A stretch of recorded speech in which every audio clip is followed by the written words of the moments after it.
defensive side of the puck, which is, what I've been tasked with talking about today. But I am going to also discuss how it directly relates to creating offense and scoring goals and playing fast.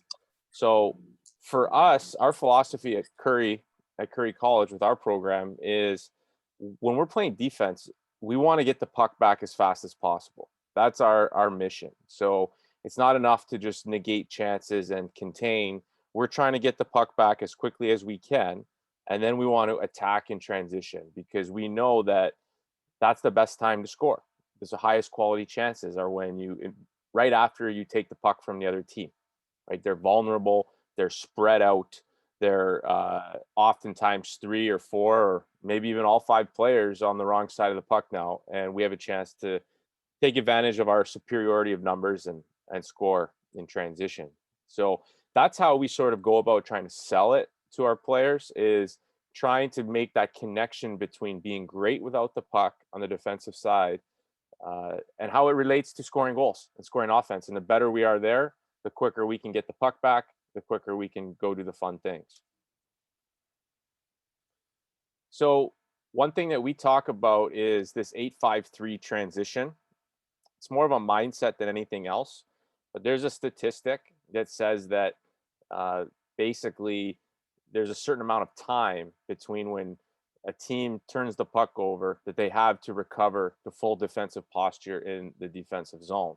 So if you look at the bottom half of this rink in the green, so green for go here, this is on offense. So if you take the puck back from the other team, like let's say in your defensive zone coverage, and you break out and are ready to attack, the other team has to recover. And on average, it takes them about 8 seconds to return to full defensive posture in the defensive zone. So what we want to really try to do, offensively speaking, would be to try to create a scoring chance in less than 8 seconds. We want to shrink that time. And then as you get into the neutral zone, if you take the puck away from the other team, and then you've got basically 5 seconds or less to attack the net before they can recover. And so on into the offensive zone where you would have 3 seconds. So like if you're on a forecheck, let's say, and you take the puck from them, now you want to attack the net right away. So this is a mindset. We don't have a stopwatch on the bench saying it's got to be done in 8 seconds or whatever, but it's just this sense of urgency. Now there's also the defensive side of things. So if we're over here playing offense, and all of a sudden the other team eventually will take the puck from us, well, we want to recover with that same urgency. We want to be able to now get our transition to defense and take the puck back as soon as we can. And we want to return and shrink that 8-5-3, those seconds, so that we can return to our defensive posture and recover the puck. So we have some principles that we sort of will cover and build into how we play and what our systems are when the puck changes hands. So that transition moment from when we have it and now all of a sudden we don't have it anymore. So we are now likely vulnerable. The other team might have superiority of numbers and have an opportunity to score or have a great scoring chance. So what we're trying to do in this moment is we want to first pressure the puck so we can slow them down, slow their attack to buy time for our recovery effort. So we got to get guys back. And then once we're sort of in a position where we can do something about their attack, we want to immediately take away space. So we want to return to defensive posture in less than 8 seconds, 5 seconds, or 3 seconds. And that's just a good frame of reference for our players to understand the urgency that it's required. And we know we're playing fast. How we measure it is in odd man rushes against. So we could measure an odd man rushes for, but because we want to put a priority on this transition to defense and getting the puck back, we will say that we want to have 3 or less odd man rushes against a game. And if we're successful at that, then we know like that's going to help us win the hockey game. It's also indicative of if we are playing fast. And our players know this, and we'll measure it every game. There's some essential skills and habits that we teach that help us to get the puck back. And these are the ones that I'm going to go over today. So there's stick skills, reloading, angling, and the second player race. So the first one, talk about stick skills. First of all, just having your stick on the ice. I mean, even at my level, I have to continually teach and remind and reinforce having stick on the ice, but then also being intentional with what we do with that stick. And we've stick on puck or blade on blade. That's certainly one way. We want to be able to take away passing lanes, stick lifts so we can strip the puck, and then also we can use it as a tool to influence the direction of our opponent who has the puck. So this is a video that I would have showed our team at the beginning of the year, showing how when we use our stick effectively, how it leads directly to creating offense. So right now we're in offense. So we're in purple, okay? And we have our F3 here right around the dot. And our puck carrier is going to try to slide a puck to him for a chance. Now, of course, it's going to get picked off here. Now, this is the 8-5-3. This is the mindset. Immediately, we need to recover because the white team has a chance to get numbers ahead of us. If they activate their D, maybe it's a 3-on-2, 4-on-2, 4-on-3. So we need to get back immediately. And if you watch the passer, his first few strides, quick, right? Now he's able to strip that puck. Now we transitioned offense, quick 3-on-2 in tight, and it leads to a goal. So we can connect that effort to that defensive urgency to a stick lift to scoring a beautiful goal.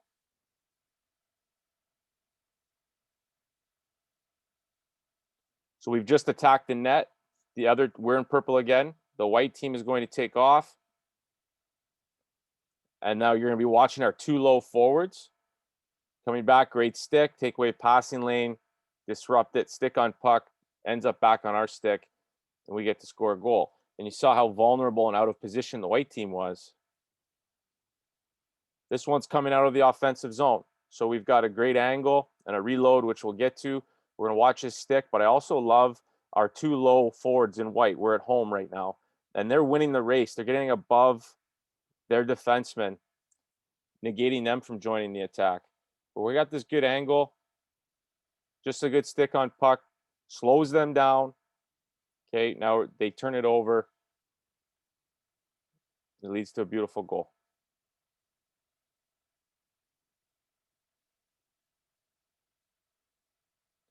So again, recovery effort. We see 3 white jerseys. Okay, we're in white. We happen to be playing a purple team, but we're in white. We have great gap by our defensemen. We got great sticks on our back checkers. Our D are going to disrupt this with a little poke and then immediately push it to the weak side, attack in transition.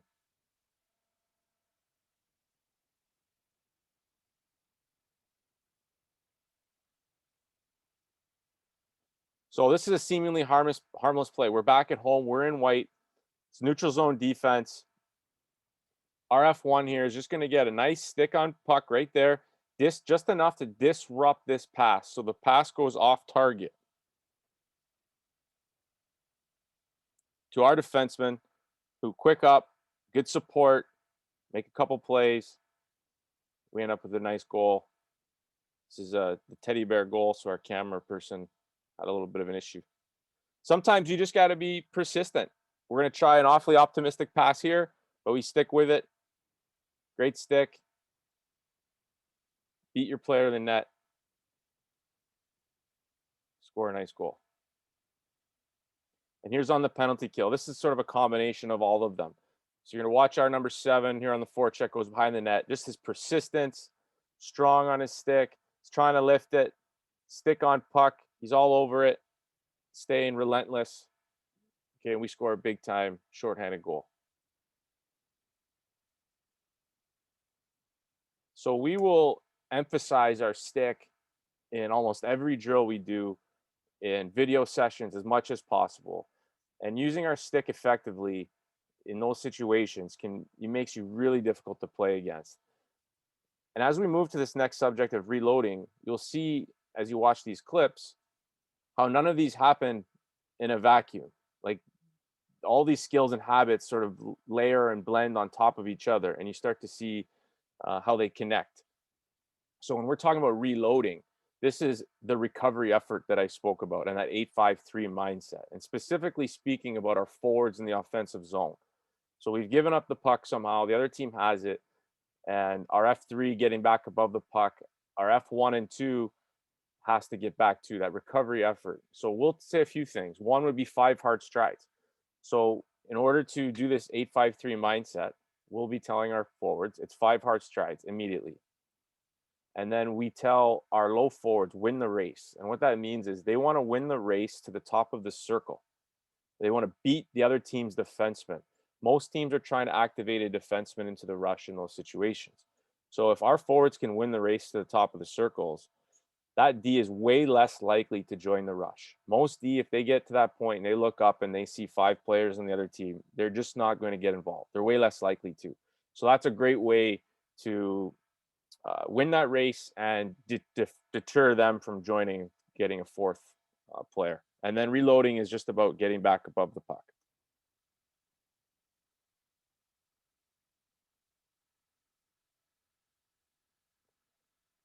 So right here, we're watching Tampa Bay, and they just come in on a forecheck. Nashville's broke the puck out. So these two white, Tampa Bay, have to get back, but we're going to watch their F3 and how he's able to get back above the puck. And you see a great stick and an angle, good gap by the D. And again, how this leads to offense. Quick transition into a scoring opportunity. So now it's Nashville's turn. They're attacking. And look at this, like even before they've got the puck, you saw this player here took 2 strides already. So we're going to get 1 Nashville player, 2 getting back above the puck. Great sticks, great angles, force them to dump the puck. So this is Curry on the forecheck. F1 does a great job disrupting with his stick. There's a loose puck. So our right here, who was our F3, is going to come in and win the second player race, which we'll talk about in a moment. And we get to play some offensive zone. D's going to pinch down, good stick. We actually execute an offensive zone line change. We got a new player on. This is terrific. Now, as I stop, oops, those of you who've put videos into your PowerPoints, you know it can be a little finicky. Sorry about this. So I'll just let it play from here till this puck changes sides.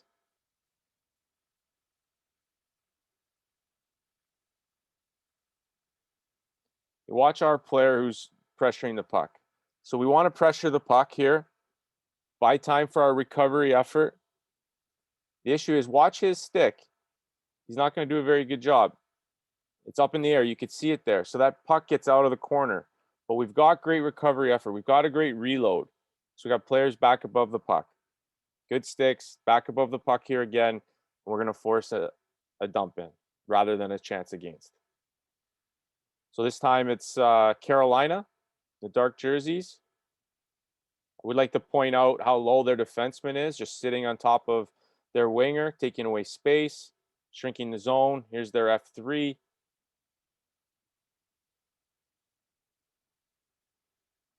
We get a chance. D steps, reloading above, good stick. Okay, and they get another secondary opportunity. And the reloading ties right into angling.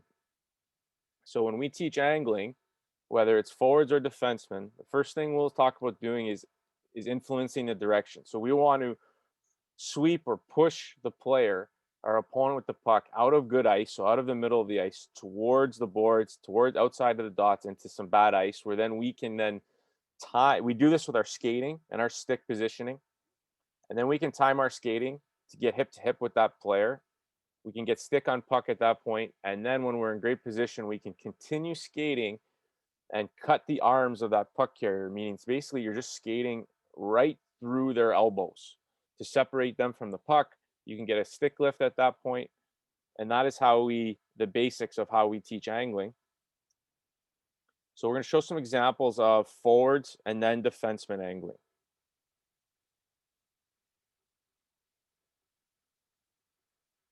So this is our player right here coming in. You're going to see they're going to have a slight angle here. You're going to watch his stick position, how he was taking away the middle, and then immediately once they've committed up this side, he gets stick on puck, and you'll see how he skates right through his arms, creates a turnover. That player is about 155 pounds, but that's how he can play extremely competitive and difficult to play against. He doesn't need to come in here and try and blow this guy up with a body check. What he did was perfect. Now we have the puck, and now we're playing in the offensive zone, and we're getting shot attempts from good areas. This one's going to look an awful lot like a reload. Okay, this is F3 on the forecheck. Now he's going to come across here. It's also a good angle. You're also going to see a reload, a few hard strides by our low forward, taking and getting his stick on the puck, trying to strip the puck. Right? So all these skills, they start to blend together. Now we've got a quick attack, 2-on-1, and a goal.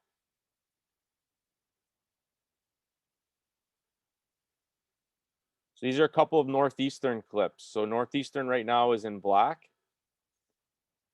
So first of all, look at that F1. What does he do? He doesn't try to run number 2 in white through the boards. He came down hard on his forehand with his stick. Now you're going to watch this player here, this F2, as this puck changes sides. Now it's going to look like a reload. It's going to look, but it's also a great angle, a good stick. Do you have good gap? And really slow down, pressure the puck and slow down their attack. So an area of the game that we've been teaching a lot, it's been prevalent in the NHL for several years, but it's now becoming more and more prevalent in lower levels, is de-skating forwards and angling when defending. There is some learning curve there because it's a different way of defending than most defensemen, at least that I have been taught to play their whole lives. But it's a terrific way to take away space. So here's a play that happens often in a game where in the neutral zone, it goes from the strong side to the weak side. So you can imagine there's a left defenseman on Tampa Bay right now. And definitely when I played, but a lot of our players, what they want to do too, is they just want to gap up, turn, pivot, skate backwards, and play this like a one-on-one. And then this defenseman, the right defenseman, would do the same thing. But what we're trying to get our players to do is to stay forward and angle in this situation. And this right D would do the same thing, skate forward and angle. And the term that's often used for this is surfing. So he's going to surf across with this Nashville player. And you can see when you watch it just how much better it is at taking away space. Here's the same play on the other side. This is Union defenseman doing the same thing. If I just bring that back just a second, you can see here, skating forwards. There's his stick position. He's sweeping. He's influencing direction with his stick first. His partner doing a great job communicating as well, but he's skating forward as well. And he's going to end up surfing this number 19 on Yale. Right, and now he's got good angle, disrupts that pass. Even if it got through, this right defenseman would be closing on this player and they would take away his space. As a result, Union gets a good opportunity the other way. So when showing these clips, I always try with my players to show the end result, which is how these skills lead to offense the other side.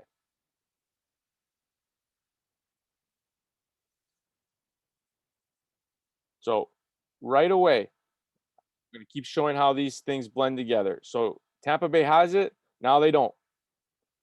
This mindset right here, hard stop, reloading right away.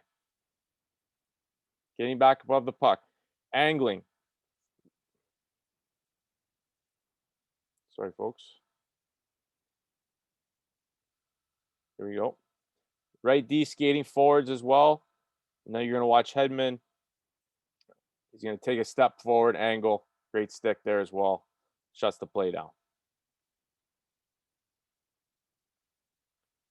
Similar play. Okay, we got coming back through the middle. Babson College is going to go rink wide the other way against Curry. Our right D is going to now step. Okay, that's a little more old-fashioned. Sometimes you can put him down. No complaints there. He jumps into the play. Okay, causes some confusion. We get a nice goal out of it. Okay, and the last skill or habit that I'm going to reinforce here is the second player race. So there's battles all over the ice, right? The game is about winning races and winning battles. And when there's a loose puck that comes out of that battle, who gets it? And that's the person who wins that second player race. And a term you might hear that being referred to as second quick. That's a common term. In the offensive zone, you'll see this often on a forecheck. F1 does a good job creating a bit of a loose puck by separating the defenseman from the puck. Well, then who gets that puck next, right? Who's winning that second puck race? Is it F2 on the forecheck, or is it going to be the retrieving team's D2 or low forward? And it's also an offensive zone play as well. There's going to be battles sometimes in loose pucks, and getting there first on those loose pucks is important. You also see this in the defensive zone. Your D in the corner does a good job. Hit, pin, creates a loose puck. Well, who gets that puck? Is it going to be their F2, or is it going to be your low forward or your D2 who gets that second player race? And that can be the difference between getting the puck back and getting a chance to score. So here's some forecheck clips, second player race. So this is Curry dumping it in, little soft chip. We're going to have F1 get first touch on it. But these two players right here, like, this is pretty critical, pretty obvious. There's going to be a battle here of some sort. Who gets this puck? We're going to get body position, but this defenseman really needs to be trying to get in there as well. There's nobody else on Curry that's a threat. He can get in there, but he doesn't. We win this second player race, and he's able to take it right to the net. And then because he does that, now they're on their heels a bit. We win another race. We go low to high, and we get another opportunity. So we get two pretty good opportunities out of winning one race. Here's another one. So we're on the forecheck here. We're in purple. F1's going to do a good job sealing his player, creating a loose puck. This is clearly going to be a battle. There's going to be a loose puck. Who gets there first? These two players are hip to hip. It could be anybody right now. So who's going to get body position and win this puck? Happens to be us. Okay, we find a player right out front. Boom. Score a goal. So here's Northeastern again. Here's F1. Here's their F2. He's going to get there first. Now they get to play in the offensive zone and get some chances. Here's another one, Northeastern in white. F1, good stick. There's F2. Second player race. Now they're able to get some chances. This one is a great example of the effort it's required to be the second player race. So we got a little battle here. The puck's going to squirt the strong side. This number 7, he's got to get over there. But look at, there's 2 other black jerseys that should be able to win this race, that should get there first. 7 gets in there with a great stick. Okay, now they win another race here. And here they go into offense. Now here's 2 examples of in the defensive zone. So we are in white. We're in defensive zone coverage. This is a common play. Rebound, puck to the corner. D1, he's going to come on here. Stick on puck, hit and pin. That's what we want. Does a good job.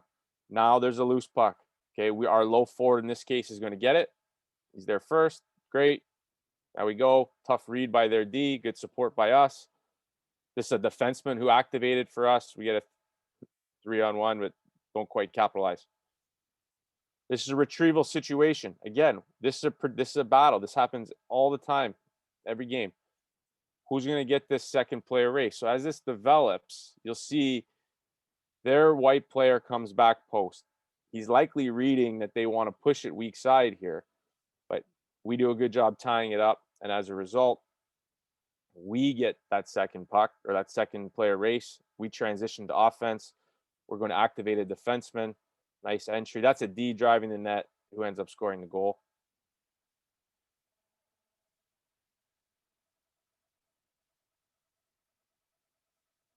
Okay. Now I'm going to show you some video from the Colgate women's hockey team from their quarterfinal game last week against Minnesota Duluth. A friend of mine, Greg Fargo from Kingston, Ontario, is the head coach. And I haven't seen his team play. You know, they were on TV, so I got a chance to. And I was just absolutely amazed at how good they were at all of these things. Sticks, reloading, second player race, angles, and they were smothering with how they played. And I'm excited to show you some of this stuff. It's really good. So Colgate's in white.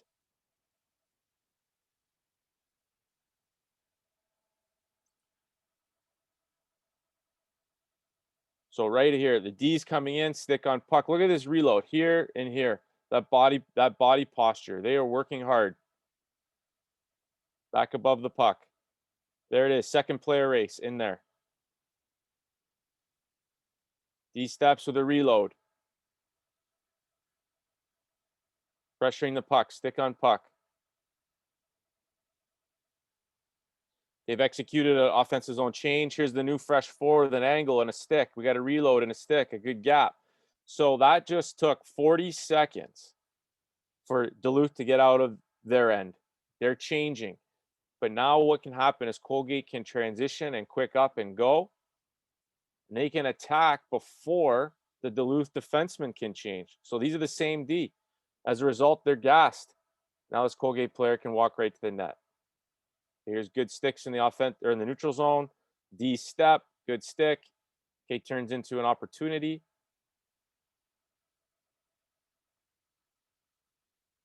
Great offensive play. Good angles, good sticks, slowing down their attack, good step.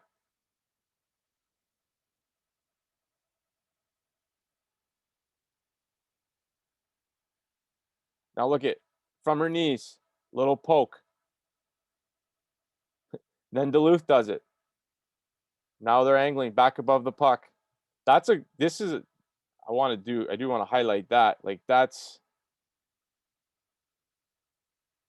an awesome puck support. Now I know I'm talking about the defensive side of the puck playing without the puck, but here's a great play by this Duluth player and the great pass. Okay, to get this through that great angle. You can see the stick here, good angle, hip to hip.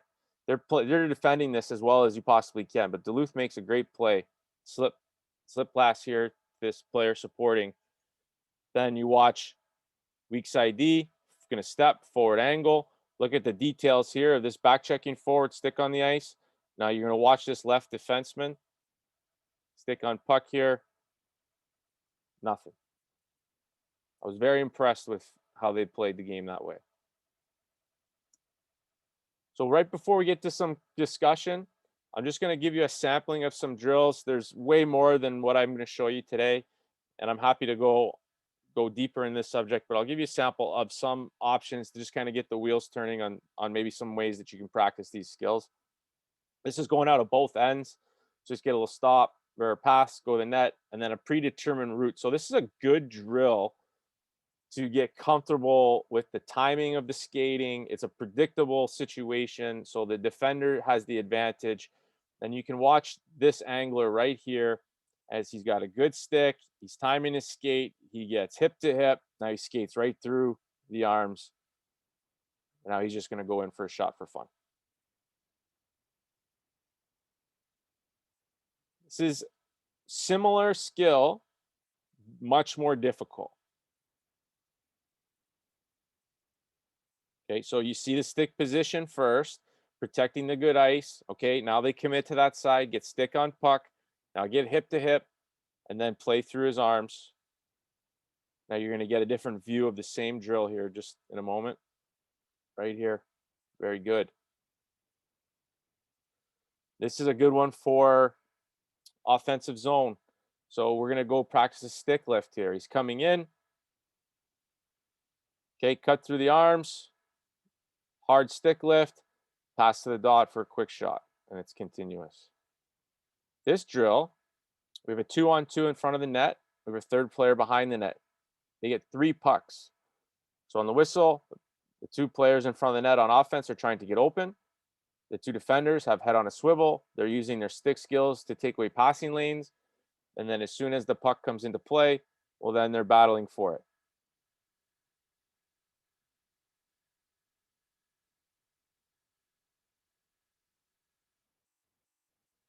Okay, good stick there.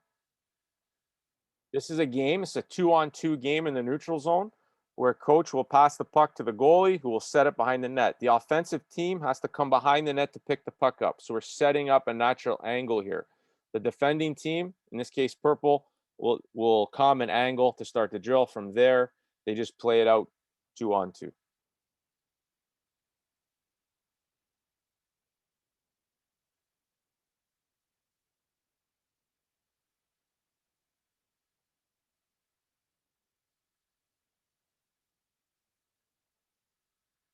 This is one of my favorite drills. Starts down on the right side here. This purple player passed it to the white player. This white player with the puck just has to get up above the blue line before re-attacking. This player has to find his ice and angle. You have these two players from the other end joining. So purple is going to come back and defend, and white is jumping into the play to make it a 2-on-2. So we had a good angle. Now they got to re-angle, re-attack. And you have a choice here how long you want to let it play out down low. This is a conditioning drill too. It is challenging that way. I typically don't let it play out that long.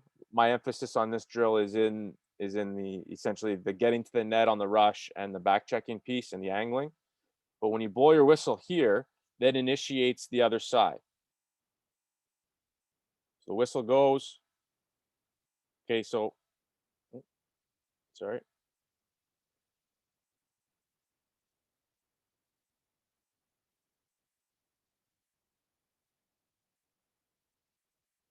I'll let it run from here.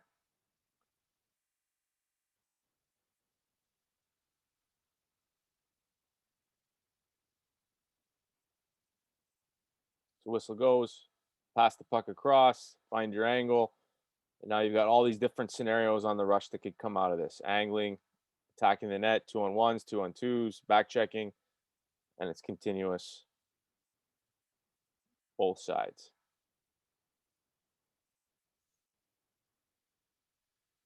So that's what I got, Jeff. I'm happy to discuss in more detail, or maybe anybody could highlight things I missed and I can learn some things. That would be terrific as well. No, that was really good information there. Yeah.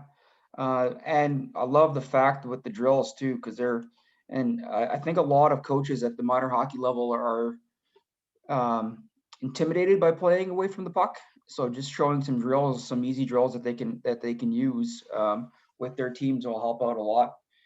Thanks for that. I appreciate it. Any questions? If you have any questions, like as always, you can send them in to me. I do have a couple questions for you that we can start off with.